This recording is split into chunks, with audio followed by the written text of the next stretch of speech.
I'm back again. Jai Hind, Jai Bharat. It's time to update you.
Bharat भाग्य विधाता जय हे जय हे जय हे जय जय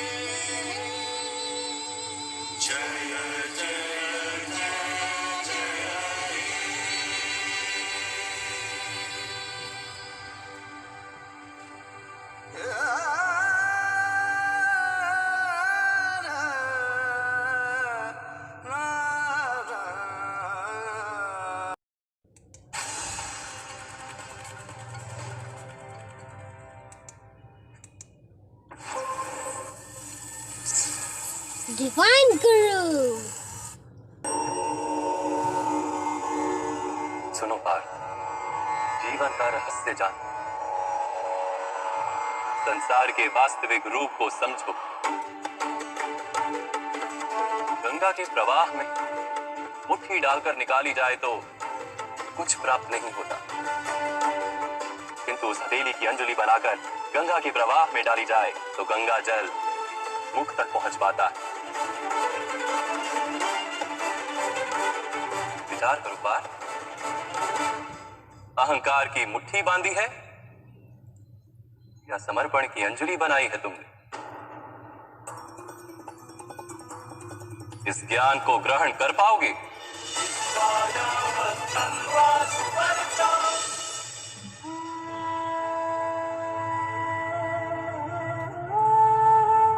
ये संसार क्या है पार्थ? मानव, दानव, पशु, पक्षी, जंतु, कीटक, मत्स्य, वृक्ष, ये सब कैसे बनते हैं? किन पदार्थों से इनका जन्म होता है? कैसे चलते हैं, कैसे जीते हैं? मृत्यु कैसे होती है इनकी? और मृत्यु के पश्चात क्या होता है? इस रहस्य का विचार करो। मनुष्य की देह मिट्टी से बनी है माता। जल उसमें रक्त आदि बनकर प्रवाह करता है। अग्नि देह को तापमान देती है और देह में रिक्त स्थानों में आकाश प्रकट होता है, अर्थात धरती, वायु, जल, अग्नि और आकाश, इन पंच महाभूतों से ही शरीर का निर्माण हो। अर्थात महामहिम गुरु द्रोण पृथ्वी, जल, वायु, अग्नि और आकाश से अधिक कुछ भी नहीं। धर्म ज्ञानी भी पंच महाभूत का जोड़ है और अधर्मी भी। तो मोह किसका कर रहे हो पार्थ? मिट्टी का? परंतु माधव, इस मिट्टी के देह से ही तो मनुष्य एक दूसरे का परिचय पाते हैं। सारे संबंध इस मिट्टी के देह से ही तो होते हैं। सही बात। यदि ये सत्य होता तो मृत्यु के पश्चात देह को नष्ट क्यों किया जाता? वास्तव में ना मनुष्य का परिचय उसकी देह से है और ना ही संबंधों का आधार उसकी देह से। मनुष्य का स्वभाव, उसके बर्ताव और उसके कार्य उसका परिचय। गुस्सा करना ज्यादा इजी है या शांत रहना ज्यादा इजी है? हर एक अपने को चेक करे। कोई बात आती है, कोई कुछ करता है, उसको कहा था ऐसा करने के लिए, कर दिया बिल्कुल कुछ और। बोला था करने के लिए इतने दिन से तो भी नहीं किया। जैसा हम चाहते थे वैसा वो नहीं थे। जैसा हमने सोचा था बात होगी वैसी नहीं थी। तो गुस्सा करना ज़्यादा इजी है या शांत रहना ज़्यादा इजी है? कौन सा ज़्यादा इजी है? किस किस को गुस्सा करना ज़्यादा इजी लगता है और किसको शांत रहना ज़्यादा इजी लगता है? अरे दोनों में हाथ नहीं उठाएंगे तो कैसे होगा? या तो ये इजी है या तो वो इजी है। आज के समय में क्या हुआ है, जो चीज़ों में हमारा नुकसान हो रहा है उनको हम इजी कह देते हैं कि उसने ऐसा किया, मैंने ज़ोर से उसको सुना दिया, काम हो गया मेरा। कौन प्यार से बोले, फिर वो मानता नहीं है, फिर प्यार से बोलो, फिर वो इतना तो टाइम भी नहीं है ना प्यार से बोलने का। तो हम क्या करते हैं, थोड़ा सा डांट देते हैं, हमारा काम हो जाता है। एंड सच्ची में काम हो जाते हैं। ऊंची आवाज़ में बोलो, सामने वाले डर के फटाफट काम कर देता है। तो हमें लगता है अरे ये वाला तरीका तो वर्क करता है, तो हम हर टाइम थोड़ा सा ज़ोर से बोलते हैं, काम हो जाते हैं। लेकिन अगर हम देखें कि पिछले 10-20 सालों में हमारे काम बहुत सारे हो गए हैं। आज आप ये देखो, ये पूरा प्रोग्राम जो तैयार हुआ है ये 15 दिन के अंदर हुआ है।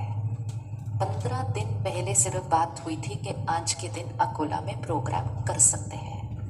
आज ये 10,000 की सभा और ये पूरा पंडाल, ये 15 दिन में आप सब तक निमंत्रण पहुंच के ये तैयार हुआ है। छोटा काम तो नहीं है, छोटा तो नहीं है ना, नहीं है। लेकिन अभी नहीं ताली बजानी, अभी ताली वाला पार्ट बाद में है। ताली वाला पार्ट ये है कि काम बड़ा है, लेकिन किसी ने भी इस 15 दिन में इसको करते हुए बातें तो आई होंगी, किसी से गलती भी हुई होगी, किसी को कुछ कहा होगा तो उसने ठीक से किया भी नहीं होगा। लेकिन इस 15 दिन में इस काम को करने में किसी ने अपनी आवाज ऊंची करके दूसरे से बात नहीं की है। ये डेफिनेट है,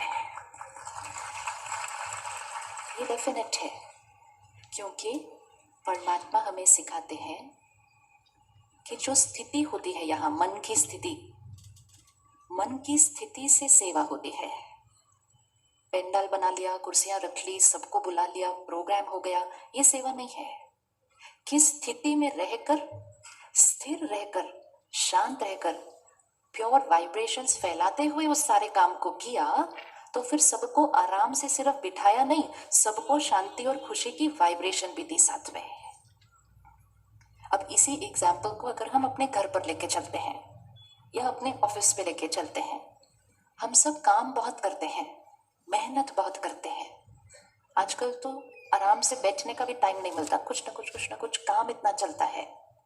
लेकिन इतनी मेहनत करने के बाद भी आज हम इतनी सभा में इकट्ठे हुए हैं कि खुश कैसे रहना है।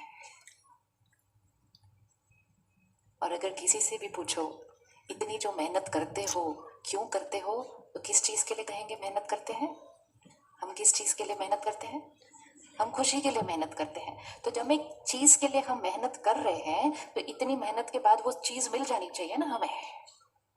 लेकिन हम जो मेहनत कर रहे थे वो धन कमाने की कर रहे थे, और वो बहुत इंपॉर्टेंट है। आज धन के बिना ये चीज तैयार नहीं हो सकती।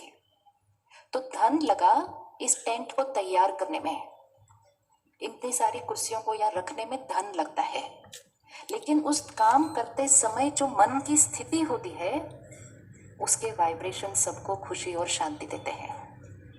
अगर इसको करते समय मन अशांत, नाराज, दुखी, चिल्लाना वो सब होता तो आज हम इतनी शांति से यहाँ नहीं बैठे होते, क्योंकि हमें वो वाइब्रेशन ही नहीं मिलेगा यहाँ बैठने का। अब हमें क्या करना है? वही मेहनत करनी है जो हम करते हैं, उसी जॉब को करना है, बिजनेस को करना है, परिवार को संभालना है। लेकिन सारी मेहनत बाहर करते हुए सिर्फ ये ध्यान रखना है कि मन की स्थिति शांति और खुशी की हो, ताकि हम उनका ध्यान रखते हुए उनको खुशी भी दे सकते हैं। नहीं तो हमारे परिवार को आज सब कुछ मिल गया है। आज सबके पास एक मकान है, स्कूटर है, गाड़ी है, फ्रिज है, टीवी है, फोन है। कौन सी चीज ऐसी है जो आपके घर पे नहीं पड़ी है? लेकिन खुशी, सेहत, हेल्थ और वो प्यारे प्यारे रिश्ते, वो क्यों हिले हुए हैं? क्योंकि वो सारा धन और सामान कमाते समय हमने अपनी मन की स्थिति का ध्यान नहीं रखा।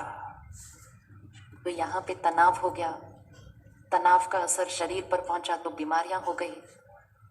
अभी भाई साहब ने बताया ना कि हमारे बैंक ने कैंसर हॉस्पिटल को सपोर्ट करते हैं। आजकल कैंसर हॉस्पिटल हर शहर पे खुल गए हैं।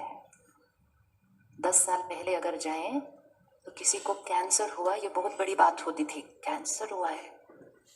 आजकल कहते हैं अच्छा कैंसर हुआ है, अच्छा नॉर्मल। किसी को डिप्रेशन हुआ बहुत बड़ी बात होती थी, अभी कहते हैं अच्छा डिप्रेशन हुआ, नॉर्मल है आजकल होता है। किसी का डिवोर्स हुआ तो बताते ही नहीं थे, आजकल कहते हैं बेटी को बन नहीं रही, निभ नहीं रहा, कोई बात नहीं, घर आ जाओ, दूसरी शादी करेंगे। तो इक्वेशन बदल गई है 10 साल के अंदर। और अगर हम अभी भी ठीक नहीं करेंगे उसको, तो आने वाले 10 साल में इक्वेशन कहाँ चली जाएगी? तो रिश्ते, शरीर की सेहत और मन की खुशी बाहर की मेहनत से नहीं आती है। इलाज बाहर की मेहनत से आ सकते हैं, सेहत नहीं आ सकती है। समान मेहनत से आ सकते हैं, सुख नहीं आ सकता है। बाहर की मेहनत बाहर का आराम देती है। थोड़ा सा यहाँ ध्यान रखा तो खुशी, सेहत और प्यारे रिश्ते मिलते हैं। क्या हमेशा खुश रहना पॉसिबल है? हमेशा खुश रहना पॉसिबल है? संभव है? हमेशा खुश रहना संभव है? आप में से किस किस को कभी कभी गुस्सा आ जाता है? आज तो पक्का इसको छोड़ के जाएंगे यहाँ पे आप। ये जो मन है ना, आत्मा, वो शक्ति जो इस शरीर को चलाती है, इसको अगर एक बैटरी की तरह देखें तो अगर ये बैटरी चार्ज्ड है और फिर आप सारा दिन की हर सीन में चलें, काम भी करें, बच्चों को भी संभालें, लेकिन अगर ये बैटरी चार्ज्ड है तो ये खुद भी खुश रहेगी और सबको भी खुशी देगी। लेकिन अगर ये बैटरी डिस्चार्ज्ड है तो ये खुद भी तंग होती रहेगी और दूसरों को भी तंग करती रहेगी। और जब हम गुस्सा करते हैं ना तो ये बैटरी एकदम, तो आज हमने एक चीज तो छोड़कर जानी है, ताकि पूरे भारत में क्या पूरे विश्व में पूछे, अच्छा अकोला कौन सी जगह है? जी अकोला वो वाली जगह है जहाँ कोई गुस्सा नहीं करता, हमेशा सारे खुश रहते हैं।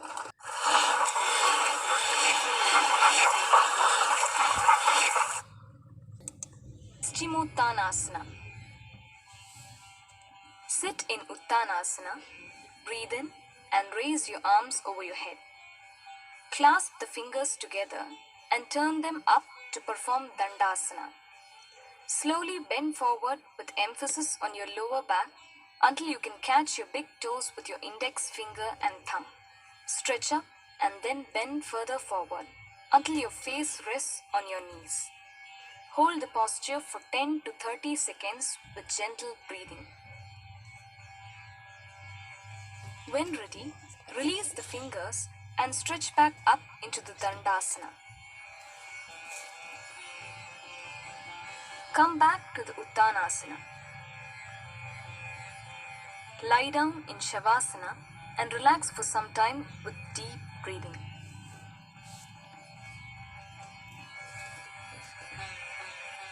This posture helps to stretch the entire back and tones up the abdominal organs. Digestion is improved and body metabolism speeded up. Abdominal fat is also burnt away. Patients of hypertension and back troubles should avoid Paschimottanasana.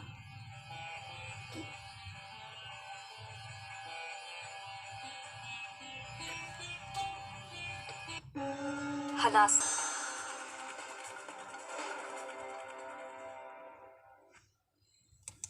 If we live with good association, then we cultivate good knowledge.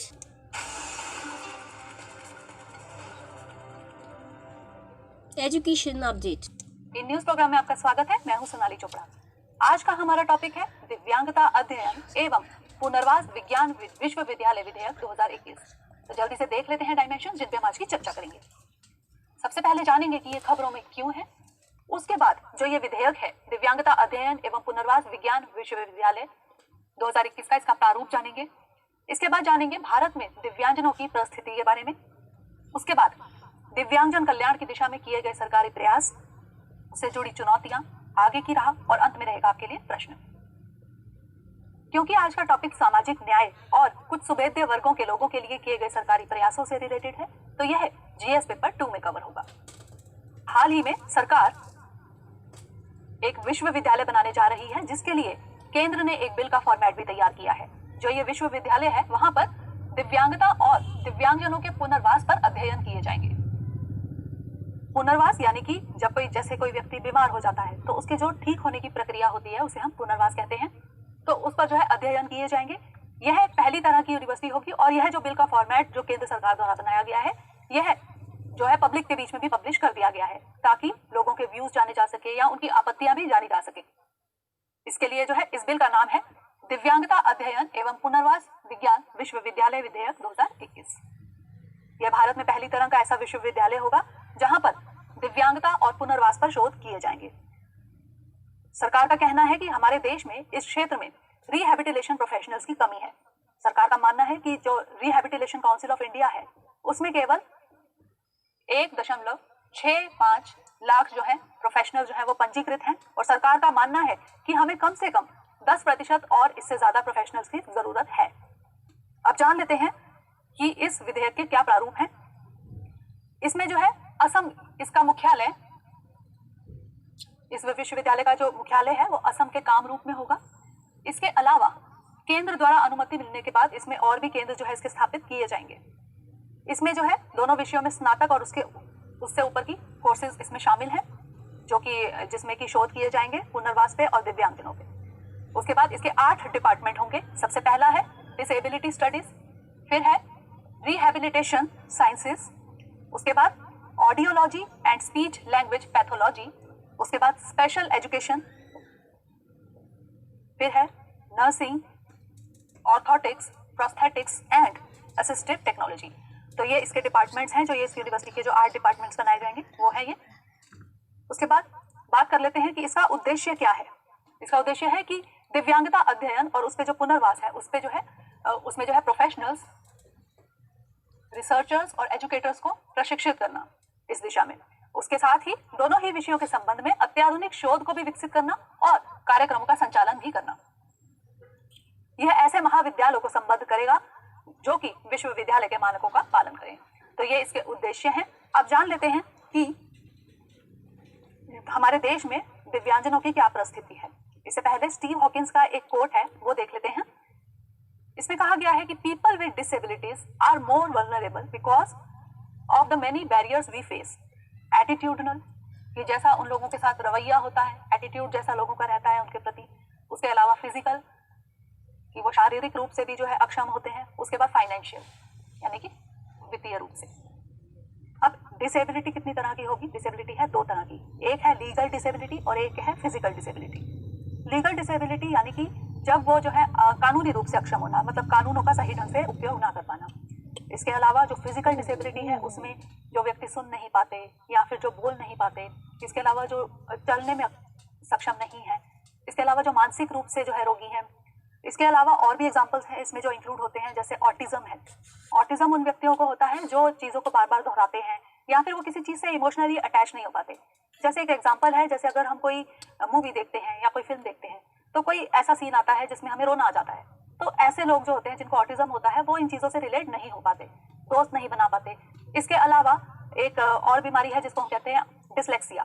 Dyslexia आपने देखी होगी, एक movie आई थी तारे ज़मीन पर, उसमें उस बच्चे को पढ़ने और लिखने में दिक्कत आती थी। तो ऐसे लोगों में सामान्यतः जो है पढ़ने में उनको दिक्कत आती है या लिखने में दिक्कत आती है। ऐसा नहीं है कि ये केवल बच्चों में होता है, ये बड़ों में भी होता है। तो ऐसी कुछ डिसेबिलिटीज़ हैं फिजिकल डिसेबिलिटीज़ में। और अब थोड़े से हम आंकड़े देख लेते हैं। अगर हम जनगणना 2011 को देखें तो दिव्यांगजनों की संख्या लगभग 2.68 करोड़ है, जो कि हमारी कुल जनसंख्या का 2.2% है। इसके बाद शहरी के मुकाबले ग्रामीण भारत में ज्यादा संख्या है इनकी। महिलाओं के मुकाबले पुरुषों की संख्या अधिक है। इसमें दिव्यांगता से जुड़े प्रश्न पूछे गए थे, जैसे 2016 में कानून में दिव्यांगता की श्रेणी में जो है संख्या बढ़ाकर 21 कर दी गई। पहले 7 पूछे गए थे और उसके बाद उनकी संख्या जो है बढ़ाकर 21 कर दी गई। 2019 में एक रिपोर्ट में डिसेबिलिटी से जुड़े सवालों में टेम्पररी लॉस ऑफ एबिलिटी के साथ साथ न्यूरोलॉजिकल, यानी कि जो ब्रेन से संबंधित होते हैं, उसके अलावा ब्लड डिसऑर्डर्स, उनको भी जोड़ा गया। अब जान लेते हैं कि इस दिशा में सरकार ने क्या प्रयास किए हैं। सबसे पहले एशिया पैसिफिक क्षेत्र में दिव्यांगजनों की पूर्ण सहभागिता और समानता पर घोषणा पत्र जारी किया गया। उसके बाद विवाको मिलेनियम फ्रेमवर्क 2002 आया, जिस पे भारत ने भी हस्ताक्षर किए हैं। इसके बाद दिव्यांगजनों के अधिकारों संयुक्त राष्ट्र अभिसमय 2008 में भारत ने इस अभिसमय को रेटिफाई किया है। भारत जो है सतत विकास लक्ष्य के लिए भी प्रतिबद्ध है। National policy for persons with disabilities, ये जो पॉलिसी है इसके तहत जो डिसेबल्ड पर्सन्स हैं या दिव्यांगजन है, जो उनको मानव संसाधन का एक हिस्सा माना गया है और ऐसा वातावरण बनाने की बात की गई थी ताकि जो दिव्यांगजन है वो अपने अधिकारों का संरक्षण कर सकें। इसके बाद दिव्यांगजनों के अधिकार अधिनियम 2016, इसके कुछ पहलू हैं वो देख लेते हैं। जैसे सबसे पहले इसमें क्या जोड़ा गया, एसिड अटैक के जो पीड़ित थे उनको भी डिसेबिलिटी की कैटेगरी में रखा गया। ये आप लोगों ने सुना ही होगा कि जो एसिड अटैक के जो विक्टिम्स होते हैं, जिनके ऊपर एसिड फेंक दिया जाता है, उनको भी डिसेबिलिटीज की कैटेगरी में रखा गया। उसके बाद स्पीच एंड लैंग्वेज डिसेबिलिटी, यानी कि जो लैंग्वेज की डिसेबिलिटी या जिनको बोलने में परेशानी है। और उसके बाद specific learning disability, specific learning disability में डिसलेक्सिया आ जाएगा, उसको भी इस कैटेगरी में रखा गया। इसके अलावा कुछ जो ब्लड डिसऑर्डर्स की बीमारियां होती हैं, जो जेनेटिक होती हैं, इनमें जो है थैलेसीमिया एक ऐसी बीमारी होती है जिसमें, ये भी एक जेनेटिक बीमारी है, ये एक तरह का एनीमिया होता है, पर इसकी कैटेगरी थोड़ी अलग होती है, जैसे कि ये मेजर और माइनर होता है। तो इस बीमारी में क्या होता है कि जो व्यक्ति है उसको डायलिसिस की तरह जैसे पूरा उसका खून चेंज किया जाता है। तो ये एक जेनेटिक बीमारी है। इसके अलावा हीमोफीलिया एक ऐसी बीमारी है जिसमें मान लीजिए अगर किसी व्यक्ति के हाथ में कट पड़ गया तो उसका खून तब तक निकलता रहेगा जब तक उसकी बॉडी में से पूरा खून नहीं निकल जाएगा। ये हीमोफीलिया बीमारी होती है, ये भी एक जेनेटिक बीमारी है जो कि ब्लड का डिसऑर्डर है। इसके अलावा सिकल सेल डिजीज, इसे हम सिकल सेल एनीमिया भी कहते हैं। इसमें जो रेड ब्लड सेल्स होते हैं हमारे खून के, वो कट जाते हैं, और जब वो हमारी नसों में जो घूमता है हमारा ब्लड जैसे, तो जब वो नसों में घूमता है, जब वो जॉइंट्स के पास पहुंचता है तो वो वहां पर रुक जाता है, या फिर वो वहां पर जो है रुक जाता है। तो उससे क्या होता है, उस व्यक्ति को जॉइंट्स में दर्द रहता है। इसके अलावा और भी प्रॉब्लम्स होती हैं। तो ये सिकल सेल डिजीज होता है, इनको ब्लड डिसऑर्डर की कैटेगरी में रखा जाता है। तो ये जो कानून था, इसके तहत 6 से 18 वर्ष तक के किसी भी दिव्यांगजन के लिए मुफ्त शिक्षा का प्रावधान किया गया है। उसके अलावा उच्च शिक्षा और नियोजन में दिव्यांगजनों के लिए आरक्षण, जो रिजर्वेशंस होती हैं, वो रखी गई, जो सरकार के प्रयासों में ये भी सम्मिलित है। उसके अलावा उनके स्वास्थ्य और उनके पुनर्वास का भी उपबंध इसमें किया गया। दिव्यांगजनों के स्वास्थ्य और उनके पुनर्वास का उपबंध। इसके बाद अगर हम जिला पुनर्वास योजना की बात करें तो यह 1995 में आई थी। इसमें जो ग्रामीण दिव्यांगजन है उनकी पुनर्वास की सुविधा थी इसमें। इसके अलावा रिहैबिलिटेशन काउंसिल ऑफ इंडिया, जो कि 1986 में एक सोसाइटी के तौर पर गठित की गई थी। उसके बाद 1992 में इसको सांविधिक दर्जा दिया गया। इसके बाद integrated education for disabled children scheme, यह भी लाई गई थी 1974 में। उसके बाद दीनदयाल डिसेबल्ड रिहैबिलिटेशन स्कीम। तो ये थे कुछ सरकारी प्रयास। अब जान लेते हैं कि ऐसे में इनसे जुड़ी चुनौतियां क्या हैं। सबसे पहले है डिसेबिलिटी की परिभाषा। इसको सही से परिभाषित करने की जरूरत है ताकि जो भी डिसेबल्ड व्यक्ति हैं उनको सही से जो है सारे अधिकार मिल पाए। इसके बाद जो पुनर्वास के केंद्र हैं उनकी हालत बहुत खस्ता है, उनमें जो है जल्दी से मरम्मत नहीं होती, या उनकी हालत बहुत ही दयनीय स्थिति है उनकी। इसके अलावा सुगम्य भारत अभियान जो है उसका सुगम्य भारत अभियान का क्रियान्वयन प्रभावी ढंग से ना होना, यह भी एक चुनौती है। इसके अलावा सरकार, एजेंसीज और एनजीओज के बीच में, क्योंकि यही 3 ऐसी संस्थाएं हैं जो इससे जुड़ी हुई हैं, एनजीओज हैं या सरकार है या जो एजेंसीज हैं, इनके बीच में तालमेल की कमी है। तो ये थी कुछ चुनौतियां। अब ऐसे में जान लेते हैं कि आगे की राह क्या हो। सबसे पहले जो पुनर्वास के केंद्र हैं उनकी देखभाल जरूरी है, उनकी समय पर मरम्मत होनी जरूरी है और उनका पुनरुद्धार होना भी जरूरी है। इसके अलावा जितनी भी तरह के डिसेबल्ड व्यक्ति हैं उनके लिए सुविधाएं होनी चाहिए। इसके बाद प्राथमिक स्वास्थ्य केंद्रों की भूमिका भी इसमें बहुत अहम है, और सामाजिक एकीकरण, ताकि जो है सामाजिक स्तर पर जो है एकता जो है इसमें दिखाई देनी चाहिए। इसके बाद जान लेते हैं आपका आज का प्रश्न। दिव्यांगजनों के अधिकार अधिनियम 2016 के मुख्य प्रावधानों की चर्चा कीजिए। बताइए कि इस कानून में क्या कमियां हैं, साथ ही उक्त कानून के क्रियान्वयन पर एक संक्षिप्त टिप्पणी भी कीजिए। Nature update.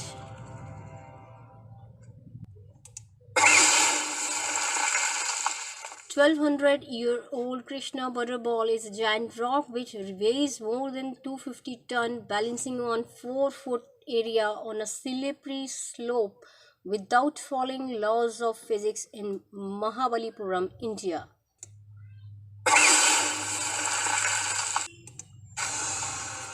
Fear factor of genes.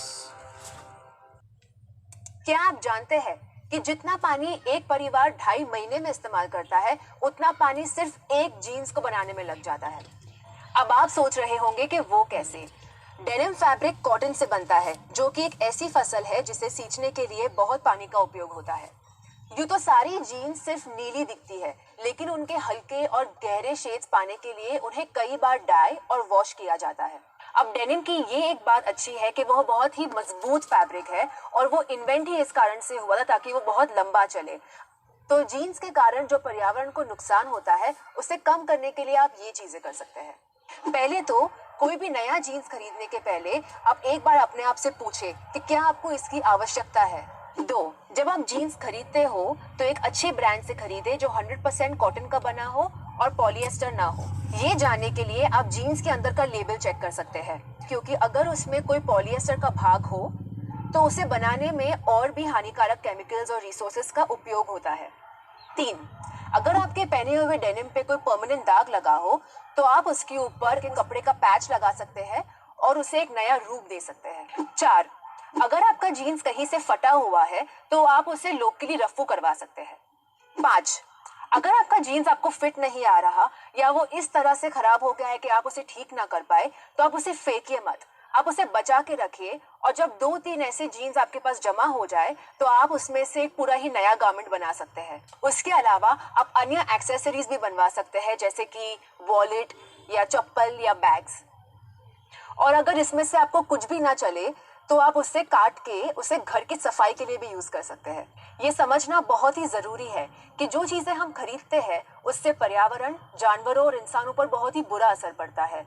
तो अगर आपके पर्यावरण की तरफ कोई भी रुचि है तो आप यहाँ से शुरुआत कर सकते हैं। Science fiction. Science fiction.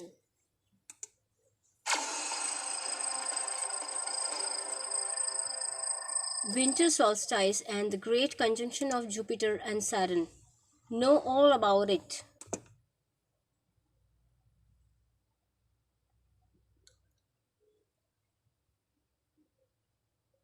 A tribute to SSR. हम सब गलत कर रहे हैं भाई। सक्सेस के बाद का प्लान सबके पास है, लेकिन अगर गलती से फेल हो गए तो फेलियर से कैसे डील करना है?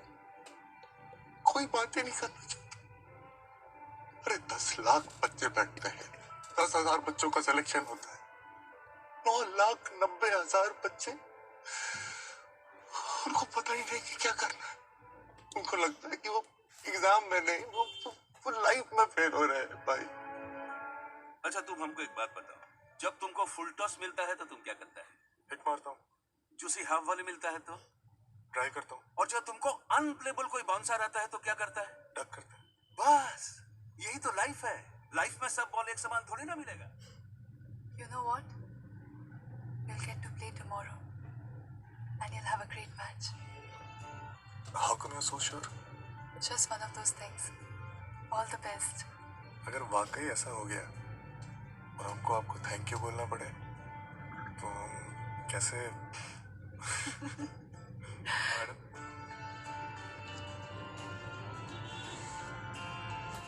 Thank you. आपका नाम? कल टीवी पे देख लीजिएगा मैडम।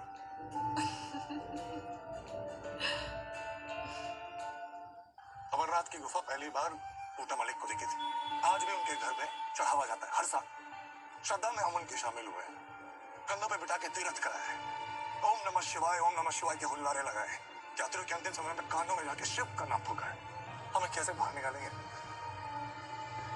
तीर्थ हमारी रगों में है गुल्लू जी, और ये बात हमारी आपकी नहीं, ये पूरे केदारनाथ की बात है। तू बाहर ऐसे समझा क्यों? क्यों बाहर हो? तुझे पता नहीं है हमारे कितने लोग अभी भी काटमाल के नीचे फंसे हुए? क्या हमारे लोग बोल रहे हैं? क्या हमारे तुम्हारे लोग? किसकी जबान बोल रहे हो? मामा की? एक बार कान खोल के सुन ले, मैंने जो किया ना बिल्कुल सही किया। अच्छा और आगे कुछ होना फिर करूंगा, समझा? अबे क्या हो गया यार तुम लोग को यार? एक इंसान इंसान के काम नहीं आएगा क्या? तू नहीं ठेकेदार रखा क्या? सब क्यों चुप रहे? हम लोग चुप रहे? तुम मुझसे बात चुप। मैं मानती हूँ कि सबसे बहुत बड़ी गलती हुई है, लेकिन उन्होंने माफी भी तो मांग ली। मांगने से कुछ नहीं होगा। ये एक माफी मेरे दर्द के एहसास को कम नहीं कर सकती है। तो उस रात को सिर्फ मैंने बर्दाश्त की थी। अब मुझे सिर्फ पैसे कमाने हैं, और जिस दिन मैं अपने आप को साबित कर दूंगा उस दिन ये रिश्तों के झूठा पहनेगा सबके सामने आ जाएगा, देख लेना।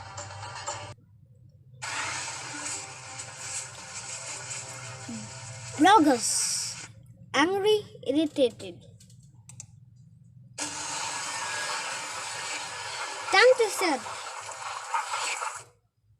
चार चोर चार छाते में चार अचार चाटे, चाट चाट कर चार छाता चोर चुरा कर भागे। Best advertisement of the week.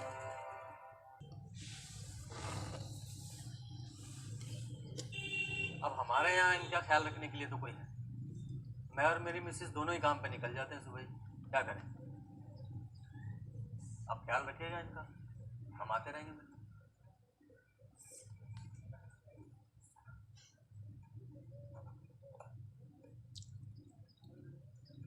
चलता हूँ मैं। एक बार देख तो लो मेरी तरफ, जा रहा हूँ मैं।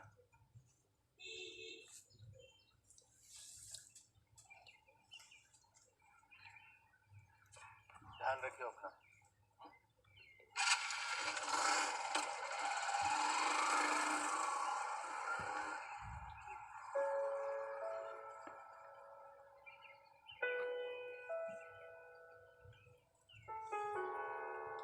ये चीज मैं किसी के साथ नहीं बांटने वाला। चाय पिएंगे माता जी?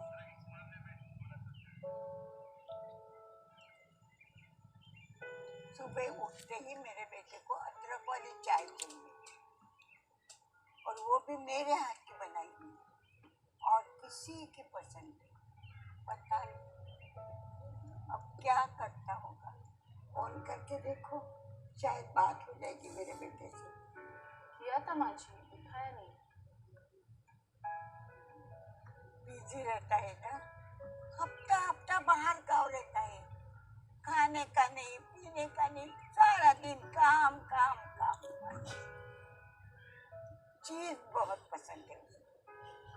पिज्जा का तो बड़ा शौकीन है पहले से।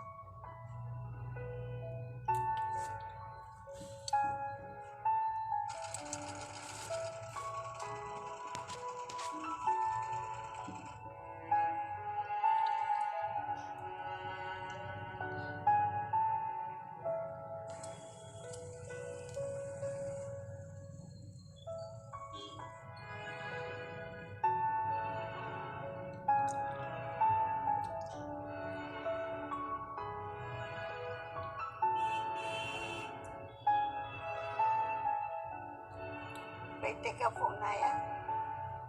नहीं माँ जी।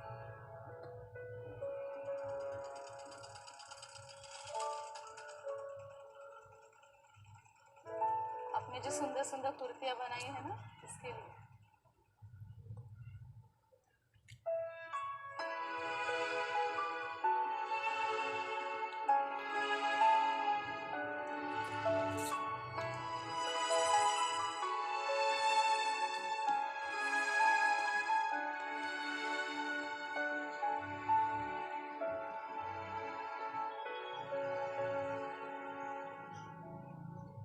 हाँ,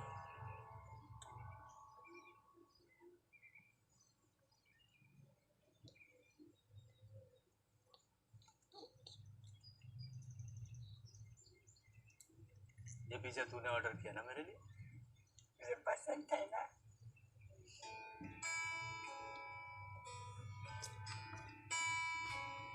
तेरी आहट वो पहचाने, दिल में है क्या वो सब जाने। तेरा चेहरा वो पढ़ लेगी, तेरा हर दर्द समझेगी। तुझे देख कर है जिंदा, तुझ में है जिसका जहां। वो है माँ, वो है माँ। History of India।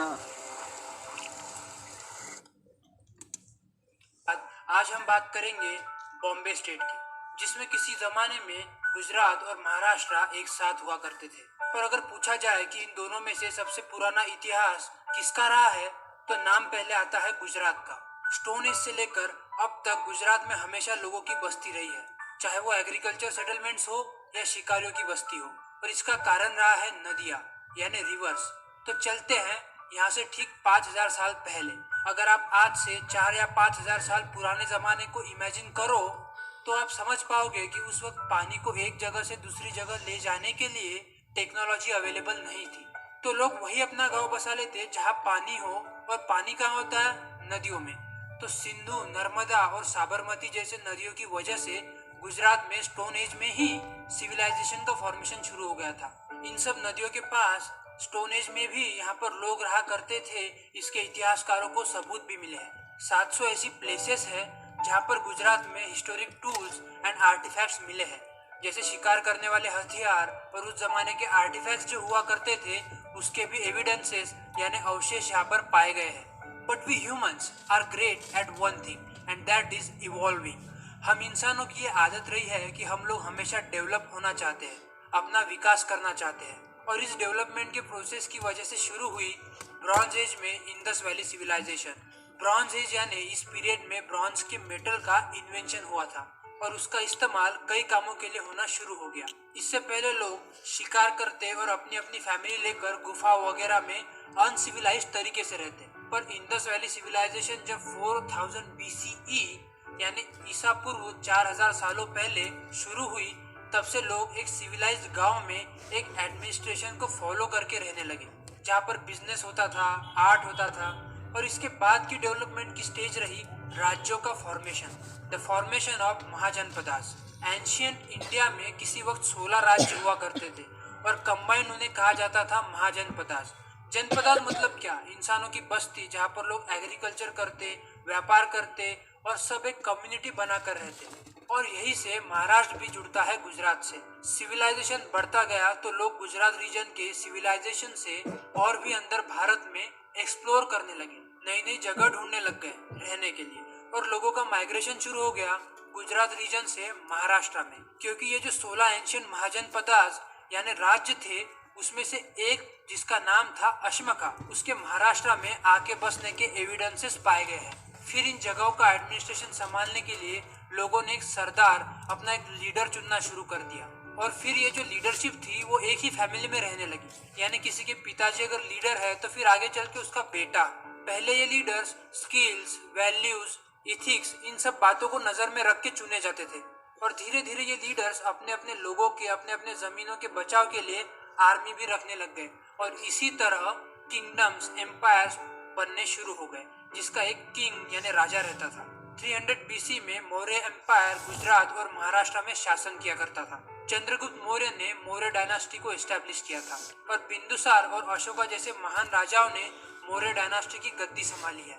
महाराष्ट्र में जो हिस्टोरिकल मॉन्यूमेंट है अजंता एलोरा केव्स, जिसको मैंने हमारे पिछले वीडियो में मेंशन किया है, पर अशोका के बौद्ध धर्म स्वीकारने के बाद अशोका ने अहिंसा यानी नॉन वायलेंस को फॉलो किया, और वो इसी मौर्य एम्पायर के दौरान ही वहाँ बनाए गए थे। पर अशोका के बौद्ध धर्म स्वीकारने के बाद अशोका ने अहिंसा यानी नॉन वायलेंस को फॉलो किया, और उसके बाद जो भी रूलर आया वो मौर्य एम्पायर को नहीं संभाल पाया। मौर्य एम्पायर के आखिरी रूलर बृहद्रथ की हत्या उसी के आर्मी जनरल पुष्यमित्र शुंग ने कर दी। पुष्यमित्र शुंग का मानना था कि बुद्धिज्म को फॉलो करके जो नॉन वायलेंस यानी अहिंसा का रास्ता मौर्य एम्पायर ने अपनाया है, उसी की वजह से मौर्य साम्राज्य का पतन हो रहा है, और बृहद्रथ की हत्या कर पुष्यमित्र शुंग ने शुंग डायनास्टी की खोज की। मौर्य एम्पायर के पतन के बाद गुजरात के रीजन में बॉर्डर सिक्योरिटी कम हो गई, और ग्रीक किंग डिमेट्रियस ने इन्वेजन करने की कोशिश की, और पुष्यमित्र शुंग उसको रोकने में जुट गए, और इस बात का फायदा उठाते हुए महाराष्ट्र रीजन में सातवाहना डायनास्टी ने कब्जा कर लिया, और ये रीजन मौर्य एम्पायर के हाथों से चला गया। अब तक गुजरात और महाराष्ट्र रीजन एक साथ मौर्य एम्पायर में हुआ करते थे, पर अब दो साम्राज्यों में बट चुके थे।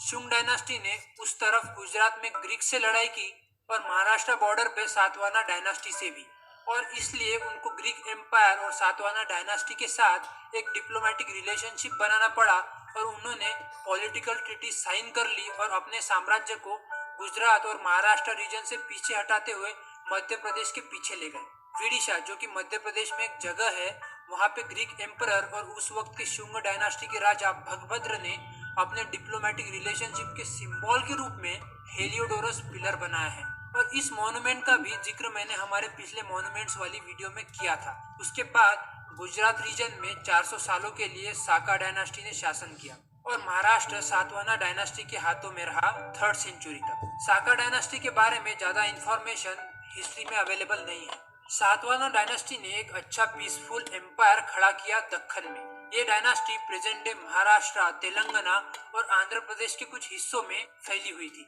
सातवाहना डायनास्टी ने ही प्राकृत लैंग्वेज, जिससे आगे मराठी लैंग्वेज बनी है, उसको एडमिनिस्ट्रेशन में प्रेफरेंस दिया।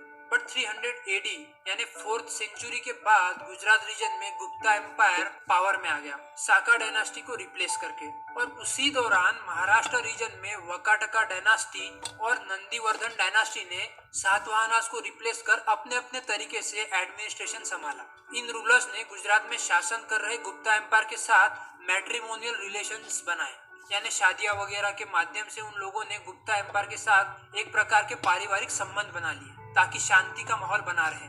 पर 5th सेंचुरी खत्म होते होते गुजरात में गुप्ता एम्पायर कमजोर पड़ गया और गुप्ताओं का एक आर्मी जनरल सेनापति भतरका ने गुजरात के खिलाफ जाके सौराष्ट्र में अपनी कैपिटल बना ली, जो अभी प्रेजेंट डे भावनगर में है। इस डायनास्टी को मैत्रका के नाम से जाना जाता है। मैत्रकों ने गुजरात में एजुकेशन में काफी डेवलपमेंट लाई। उनकी बनाई यूनिवर्सिटीज ने काफी दूर देश तक नाम कमाया। चाइनीज फिलोसोफर और ट्रैवलर जुआंगझांग भी इस वक्त गुजरात और महाराष्ट्र में आया था। अब यहाँ तक तो हुआ 8th सेंचुरी तक का इतिहास। इसके बाद साउथ इंडिया और नॉर्थ इंडिया के कल्चर को जोड़ने वाली बात हुई। कर्नाटका से आकर एक नई डायनास्टी ने गुजरात और महाराष्ट्र रीजन में अपनी सत्ता फैलाई और वो थे Chalukyas. Chalukya dynasty 7th century में महाराष्ट्र तक पहुंची और उसके बाद 8th सेंचुरी की शुरुआत में उन्होंने गुजरात के साउदर्न रीजन में भी अपनी सत्ता को फैला दिया। चालुक्य डायनास्टी पहली ऐसी डायनास्टी है जिसने साउथ इंडिया और नॉर्थ इंडिया का कल्चरल फ्यूजन करवाया, यानी साउथ इंडिया और नॉर्थ इंडिया के कल्चर को एक साथ लाया। महाराष्ट्र में 200 साल तक यानी 6th सेंचुरी से 8th सेंचुरी तक चालुक्यास रहे, पर फिर उनको चैलेंज किया राष्ट्रकूटा डायनास्टी ने।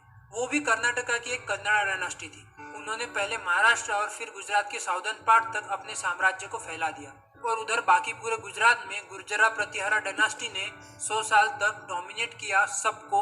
और उसके बाद 10th सेंचुरी में गुर्जरा डायनास्टी कमजोर पड़ गई और राजपूतों की सोलंकी डायनास्टी धीरे धीरे पावर में आना शुरू हो गई। ये जो राजपूत सोलंकी डायनास्टी थी ये चालुक्यास के ही डिसेंडेंट्स थे, यानी उनके ही फैमिली से थे। देखिए उस जमाने में जब भी कोई डिनास्टी अपने किंगडम स्ट्रेच करती, अपने साम्राज्य को बढ़ाती, तो उस रीजन में वो लोग वहाँ के नेटिव लीडर्स या रीजनल रूलर्स के फैमिली से फैमिली रिलेशंस बनाते शादियां करके और एक डिप्लोमेटिक रिलेशनशिप बना लेते वहाँ पर, क्योंकि उस रीजन में जो आपका विरोध कर सकता है उसको ही आप अगर फैमिली में इंक्लूड कर लो तो राज्य में राजनीतिक शांति बनी रहती है। इसके कई सारे एग्जाम्पल्स हैं। The marriage of Jodha and Akbar, the marriage of Chandragupta Maurya and Helena. Mughal बादशाह अकबर ने भी एक डिप्लोमेटिक रिलेशनशिप एस्टेब्लिश करने के लिए रानी जोधाबाई से शादी की थी, जो कि राजपूत रॉयल फैमिली से थी। और चंद्रगुप्त मौर्य ने भी सेल्यूकस, जो एक ग्रीक सेनापति था, उसकी बेटी हेलेना से शादी की थी। तो ये तो हुई 10th सेंचुरी तक की। Parental tips. कभी भी अपने बच्चों को एक दूसरे के साथ कंपेयर ना करें जीवन भर, सिर्फ बचपन में नहीं। वो बच्चा इंडिविजुअल है, आत्मा है, अपने संस्कार, अपने कर्म, अपना भाग्य लेकर आया है और उसकी पेरेंटिंग, उसकी पालना इंडिविजुअली की जाएगी। कि वो जो कर्म और संस्कार, जो कैपेसिटी, जो क्षमता, जो टैलेंट, जो स्किल, विशेषताएं जो लेकर आए हैं उसकी पालना करनी है, उसकी कैपेसिटी को बढ़ाना है, उसके संस्कारों को और श्रेष्ठ बनाना है, लेकिन in reference to the child himself, मतलब उस बच्चे के रेफरेंस में ही उसको और श्रेष्ठ बनाना है, किसी और के रेफरेंस में नहीं। तो कंपैरिजन कभी भी नहीं, जीवन भर नहीं। दूसरा, क्रिटिसिज्म, सिर्फ शब्दों में नहीं, संकल्पों में भी नहीं। ये ऐसा क्यों है, इसको ऐसा होना चाहिए, ये ऐसा होता, ये बहुत स्लो है, ये नीट नहीं है, ये पढ़ता ठीक नहीं है, ये खाता ठीक नहीं है। नेगेटिव स्टेटमेंट्स संकल्प से सिद्धि होती है। जो संकल्प हम करते हैं और रिपीटेडली करते हैं वो हमारे लिए सिद्ध हो जाते हैं। और इसी तरह पेरेंट जो बच्चे के लिए संकल्प करते हैं, वो बच्चा वो संकल्पों को अब्सॉर्ब कर लेता है और फिर वो बच्चा खुद के लिए भी वो संकल्प करना शुरू कर देते हैं। अगर पेरेंट ने बचपन में बहुत बार ये सोचा होता है ये स्लो है, ये स्लो है, ये कुछ नहीं कर सकता है, ये तो गिरा ही देता है, इसके हाथ से तो चीज ही टूट जाती है, ये पढ़ने अभी बैठेगा लेकिन अभी ये उठ जाएगा, ये कॉन्सेंट्रेट कर नहीं सकता है, दीज रिपीटेड लाइन्स उस बच्चे के लिए एक लेबल बन जाती है। हमारे ऊपर जो लेबल्स लगते हैं वो मेजॉरिटी लेबल्स बचपन में लगते हैं एंड मेजॉरिटी लेबल्स हमारे पेरेंट्स हम पर लगाते हैं और उन लेबल्स को हम अपनी आइडेंटिटी बना लेते हैं। आज हम 30, 40, 50 साल के हो जाते हैं, लेकिन हम में से कई अपने लेबल्स को बदलते ही नहीं है, क्योंकि हमें लगता है यही हम हैं। क्योंकि हमने किसने बताया कि यही हम हैं? हमारे पेरेंट्स ने। और पेरेंट्स तो सही बात बोलते हैं, तो क्योंकि मेरे पेरेंट्स ने कहा कि हम ऐसे हैं तो हम ऐसे हैं, ये व्यक्तित्व बन जाता है बच्चे का। इसलिए पेरेंट की बहुत बड़ी जिम्मेवारी है कि अपने बच्चे पर हमेशा पॉजिटिव लेबल्स लगाएं। पॉजिटिव लेबल्स लगाएं, जो आप चाहते हैं कि वो बने वो लेबल लगाएं। सपोज फॉर एग्जाम्पल आपका बच्चा थोड़ा स्लो है, और थोड़ा स्लो भी किसके रेफरेंस में आप देख रहे हैं? किसी और के रेफरेंस में ही देख रहे हैं, लेकिन फिर भी समझो कि थोड़ा स्लो है, टाइम लगाता है अपनी हर चीज करने में, इधर से उधर कुछ करना है, रखना है, बीच में रुक जाता है, बैठता है, थोड़ा सा स्लो है। ओके है, दिस इज अ रियलिटी। लेकिन संकल्प से सिद्धि होती है, विच मीन्स अगर हम बार बार ये सोचेंगे, बोलेंगे, उसको बोलेंगे, उसके बारे में औरों को बोलेंगे, विच मीन्स परिवार अगर आपस में डिस्कस करेगा, ये बड़ा स्लो है, इसका बड़े होकर क्या होगा, ये पढ़ाई कैसे करेगा, ये औरों के साथ कम्पीट कैसे करेगा, ये अगर हम सोचेंगे, बोलेंगे, आपस में बोलेंगे, ये करेंगे, तो वो बच्चे का लेबल बन जाएगा और वो बच्चा जीवन भर अपने लिए संकल्प करेगा, नहीं मुझसे जल्दी नहीं होता, I am slow, I am slow. वो लेबल उसने एक्सेप्ट कर लिया। अब यही हम बच्चे पर क्या लेबल लगा सकते थे? हम बच्चे पर लेबल लगा सकते हैं, you are perfect, you do everything perfectly, accurate है आपका हर कर्म। आप देखो आपने कितनी जल्दी ये कर लिया, चाहे उसने स्लोली किया हो, उसका कर्म स्लो है। हम उसको वाइब्रेशन स्लो वाली नहीं देंगे, क्योंकि अगर वाइब्रेशन में स्लो शब्द दे दिया तो वो वाइब्रेशन को अब्सॉर्ब करके उसका कर्म हमेशा स्लो रह जाएगा या और स्लो बन जाएगा, क्योंकि संकल्प से सिद्धि। तो जो दिख रहा है वो नहीं सोचना और बोलना, जो देखना चाहते हैं वो सोचना और बोलना। ये हमें स्पिरिचुअलिटी और मेडिटेशन सिखाती है। परमात्मा हमारी पालना कैसे करते हैं, वैसे ही हमें अपने बच्चों की पालना करनी है। परमात्मा हमें क्या कहते हैं? तुम शांत स्वरूप आत्मा हो, you're a peaceful soul। तुम प्रेम स्वरूप आत्मा हो, you're a loveful soul। तुम पवित्र आत्मा हो, तुम प्योर आत्मा हो। हम होते कहाँ हैं? लेकिन परमात्मा कहता है, कहते हैं, हम सुनते हैं, पढ़ते हैं, सुनते हैं, पढ़ते हैं, I am peaceful, I am pure, I am powerful, और धीरे धीरे बनना शुरू हो जाते हैं। तो जैसे परमात्मा हमारी पालना करते हैं, हमें अपने बच्चों की पालना करनी है। You are a powerful soul, you are an accurate soul, you are an honest soul, you are clean, you are honest, you are punctual. ये नहीं बोलना तुम तो हर जगह लेट पहुंचते हो, तुम तो टाइम पे तैयार ही नहीं होते हो। संकल्प से सिद्धि हो जाएगी। पेरेंट्स के कहे हुए शब्द, पेरेंट्स की क्रिएट की हुई सोच बच्चे के संस्कारों पर बहुत डीप प्रभाव डालती है और उससे बच्चे का भाग्य बनता है। तो इसलिए बच्चे की पेरेंटिंग अर्थात पहले यहाँ की पेरेंटिंग, अगर पेरेंट अपने संस्कारों की पालना कर ले तो बच्चों की पालना तो अपने आप उस वाइब्रेशन में होने लग जाती है। तो कोई क्रिटिसिज्म नहीं, कोई कंपैरिजन नहीं, कोई लेबल जो बच्चे पर लगाएंगे आप ऐसे हो, ऐसे हो, ऐसे हो, वो लेबल हमेशा हाईएस्ट वाइब्रेशनल फ्रीक्वेंसी का लेबल होना चाहिए। हमेशा प्योर, पावरफुल, पॉजिटिव लेबल होना चाहिए। जो दिख रहा है वो लेबल नहीं लगाना, जो देखना चाहते हैं वो लेबल लगाना। बच्चों को कभी भी कंपटीशन का संस्कार नहीं डालिए। थोड़ा सा डिफिकल्ट लग रहा होगा इस समय, क्योंकि बचपन से सीखते आए ना, लाइफ इज अ कंपटीशन। लेकिन कंपटीशन का संस्कार बच्चे की क्षमता को पूर्ण रीति उभरने नहीं देता, क्योंकि बच्चा हमेशा अपने आप को दूसरों के रेफरेंस में ही देखता है। लाइफ एक कंपटीशन नहीं है। वो बच्चा जो आपके घर आया है वो अपने कर्म, संस्कार और भाग्य लेकर आया है। उसको दूसरों से आगे नहीं जाना है। चाहे आप केजी क्लास की बात करें, चाहे आप 10th और 12th के बोर्ड की बात करें, या चाहे जीवन में उसके करियर की बात करें, कभी भी दो बच्चों के बीच, कभी भी दो लोगों के बीच कंपटीशन नहीं हो सकता है, नहीं हो सकता है, क्योंकि वो अपनी क्षमताएं, अपने संस्कार, अपनी विशेषताएं, अपना भाग्य लेकर आए हैं। वो सिर्फ और सिर्फ अपनी रेफरेंस में आगे जा सकते हैं। लेकिन अगर हम दूसरों के साथ उनका कंपटीशन करते हैं या हम सिखाते हैं उनको कंपटीशन, तो हम उनके अंदर जेलसी का संस्कार, सुपीरियर फील करने का संस्कार, इंफीरियर फील करने का संस्कार, ईगो का संस्कार, ये संस्कार हम उनको सिखाते हैं, क्योंकि हम कहते हैं आपको उनसे आगे जाना है, हम उनके अंदर ये संस्कार डालते हैं कि अगर आपको उनसे कम मिला तो आप खुश नहीं हो सकते क्योंकि आपको उनसे कम मिला है। तो हम उनके अंदर परफॉर्मेंस बेस्ड क्या संस्कार कि आप अच्छे तब हैं जब आप अच्छा ये अचीव करते हैं, लोगों से ज्यादा अचीव करते हैं, ये नहीं है पेरेंटिंग। पेरेंटिंग अर्थात आप बहुत प्योर हैं, बहुत पावरफुल हैं और अब आपको अपनी प्योरिटी को, पावर को, अपनी विशेषताओं को और आगे बढ़ाना है। जितना सोल को, आत्मा को स्ट्रॉन्ग बनाएंगे उनकी क्षमताएं बढ़ती जाएंगी। Vedic math trick.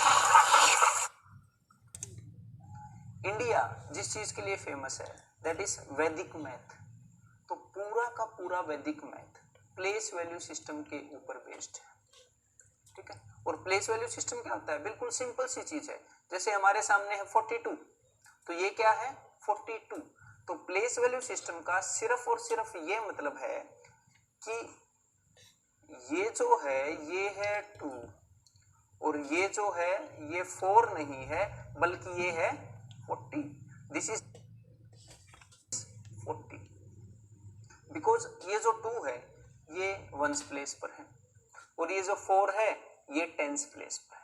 अगर मैं आपके सामने एक और नंबर लिखूं 715, तो ये जो 5 है ये तो 5 ही है, लेकिन ये जो 1 है ये 10 है और ये जो 7 है ये 700 है। बिल्कुल छोटी सी बात है, आपको बचपन में भी सिखाई होगी आपके टीचर्स ने, ठीक है। तो इसी तरह से ये क्या है? 54 और यहाँ पर ये जो 4 है दिस इज जस्ट 4 और यहाँ पर ये जो 5 है दिस इज 50 नॉट 5। तो कितनी इजी सी बात है। इसको हम यूज करने वाले हैं 100 तक के टेबल्स को अच्छे से बिल्कुल 2-3 सेकेंड्स में कैलकुलेट करने के लिए, ठीक है। तो हाँ यार, लेकिन इसके लिए एक शर्त है। शर्त ये है कि आपको 2 से लेकर 9 तक के टेबल्स फ्रॉम 2 to 9 जो आपको टेबल्स हैं वो अच्छे से याद होने चाहिए। मतलब कि इतने अच्छे से याद होने चाहिए कि 7 into 8 is equal to 5-6। मतलब ऐसे नहीं होना चाहिए कि 8 into 9 ऐसे 72। इसको ये नहीं बोलते कि याद है। याद होने का मतलब है आपको 7 and 6 दिखा और 42 आपके माइंड में आ गया, आपको 6 and 8 दिखा और 48 आपके माइंड में आ गया। तो बिल्कुल छोटी सी रिक्वायरमेंट है। अब हम स्टार्ट करते हैं। हमें बचपन से हमारे एजुकेशन सिस्टम में ये सिखाया गया है कि हम राइट टू लेफ्ट कैलकुलेशन करें, लेकिन ताज्जुब की बात ये है कि ये एक प्रूवन फैक्ट है कि हमारा जो ब्रेन है, ह्यूमन ब्रेन, वो लेफ्ट टू राइट नंबर्स को रीड करने में ज़्यादा इजी फील करता है और ज़्यादा एफिशिएंट है, ज़्यादा सिस्टमेटिक फील करता है। तो क्यों न हम भी कैलकुलेशन को लेफ्ट टू राइट करें जैसा कि वैदिक मैथ के अंदर किया गया है। तो भाई स्टार्ट करते हैं। अब सतर्क रहिए। देखिए आपने करना क्या है, ये क्या है जिसको मैंने अंडरलाइन किया है, 4 मत बोलिएगा इसको, ये है 40। तो सिंपली लेफ्ट हैंड साइड से मैं चलूंगा, 3 into 4 12 मत बोलना, दिस इज 120। 3 into 4 is 12, लेकिन ये 4 तो था नहीं, 40 था, तो मैंने एक और 0 लगा दी, प्लस 3 into 4 12। तो सिंपल सी बात है 120 plus 12 दैट इज 132,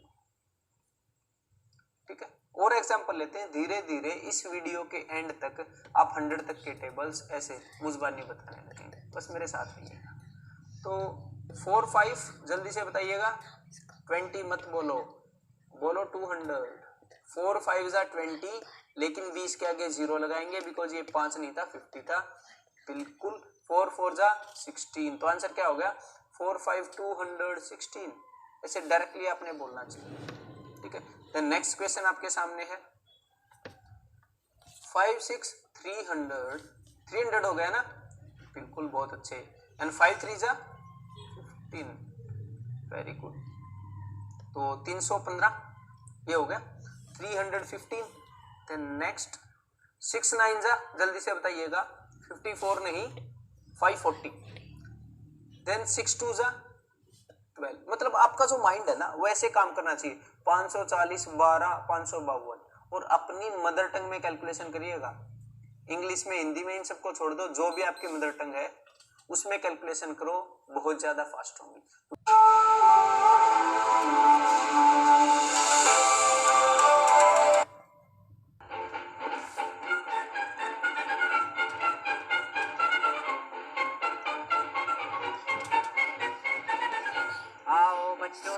दिखाएं झांकी हिंदुस्तान की, इस मिट्टी से तिलक करो ये धरती है बलिदान की। वंदे मातरम, वंदे मातरम, वंदे मातरम, वंदे मातरम। आओ बच्चों तुम्हें दिखाएं झांकी हिंदुस्तान की, इस मिट्टी से तिलक करो ये धरती है बलिदान की। वंदे मातरम, वंदे मातरम, वंदे मातरम, वंदे मातरम।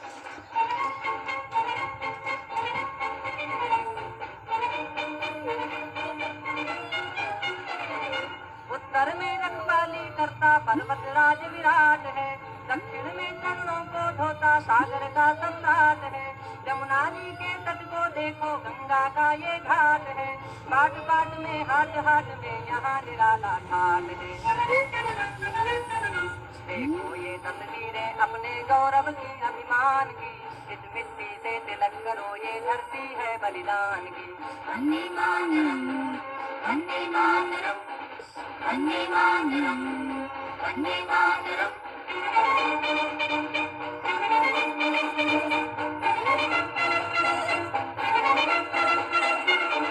ये है अपना राजपूताना नाज से तलवारों पे, इसने सारा जीवन काटा बरछी तीर कटारों पे। ये प्रताप का वतन पला है आजादी के नारों पे, बूंद पड़ी थी यहाँ अंगारों पे। बोल रही है कण कण से कुर्बानी राजस्थान की, इस मिट्टी से तिलक करो ये धरती है बलिदान की। वंदे मातरम, वंदे मातरम, वंदे मातरम, वंदे मातरम।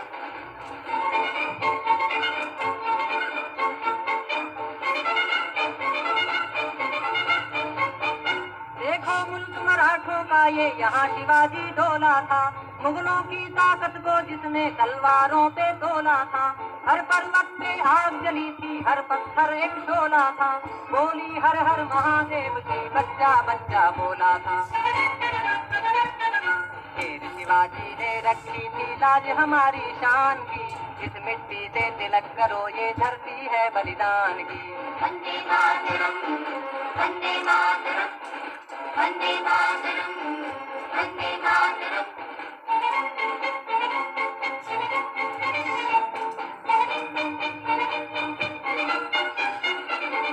जलियांवाला बाग ये देखो यहीं चली थी गोलियां, ये मत पूछो किसने खेली यहाँ खून की होलियां। एक तरफ बंदूकें दंडम एक तरफ थी गोलियां, मरने वाले बोल रहे थे इनकलाब की बोलियां। यहाँ लगा दी बहनों ने भी बाजी अपनी जान की, इस मिट्टी से तिलक करो ये धरती है बलिदान की। Vande Mataram, Vande Mataram, Vande Mataram, Vande Mataram.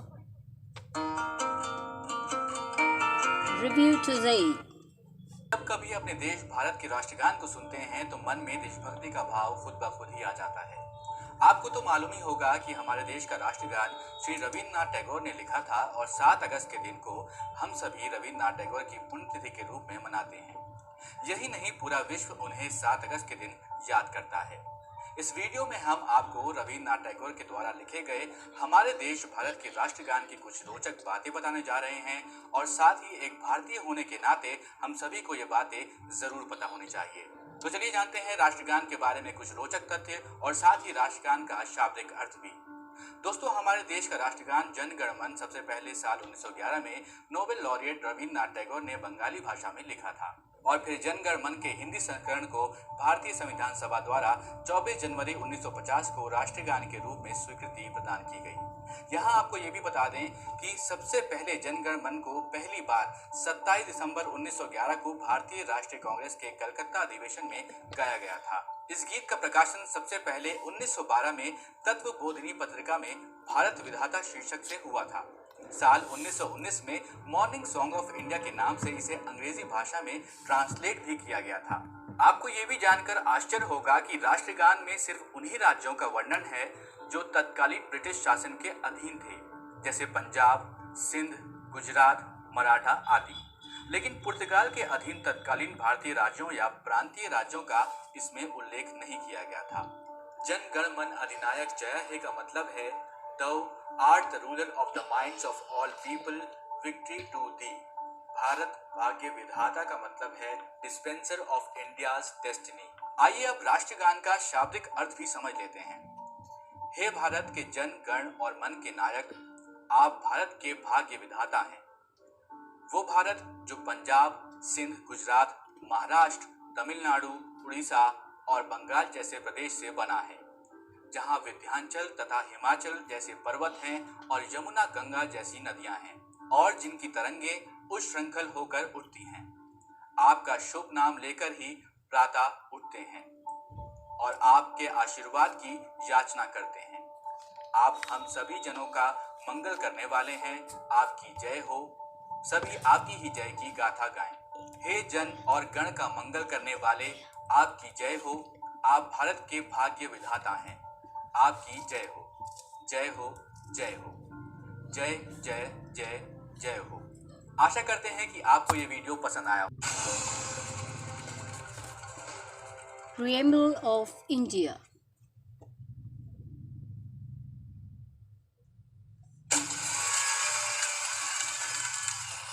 A very happy new year to you all.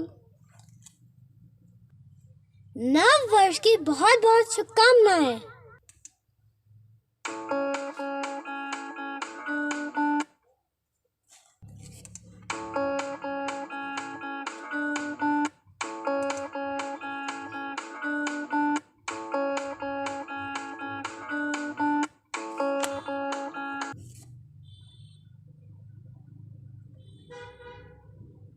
Friends, it's over for today. See you next weekend. Vande Mataram.